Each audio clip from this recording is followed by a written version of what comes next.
था कि हमें को एक तो अपडेट दीजिए और फिर अगले हफ्ते के लिए कॉल भी दे दीजिए। तो देखिए, आपको ओएनजीसी, टेक महिंद्रा और पेट्रोनेट का था, तीनों ये आज के आउट परफॉर्मर्स थे। अब आपके लिए तीन बड़े पिक्स हैं, वो नेक्स्ट वीक के लिए हैं। Given the present market volatility, consolidation आप कह लीजिए, कुछ सेफ्टी है, कुछ एडवेंचर है। आप कहें तो मैं शुरू करूं? हाँ बिल्कुल सर, बिल्कुल बताइए। तो सबसे पहले लीजिए सन फार्मा। देखिए, इस समय मुझे थोड़ा वॉलेटिलिटी को प्ले करना है और इससे डिफेंसिव होऊंगा। और Sun Pharma is the best play on the large cap pharma play.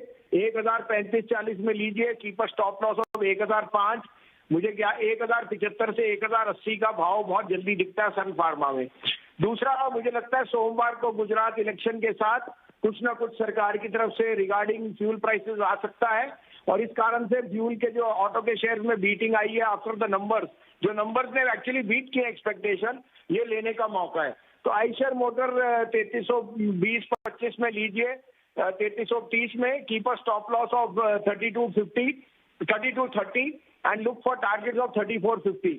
मुझे लगता है रॉयल एनफील्ड से ज्यादा उनका जो वॉल्वो आइशर है ईवी मार्केट में, वो बहुत बढ़िया कर रहा है and that is going to be a star outperformer in the coming quarter. और last but not least, Mahindra.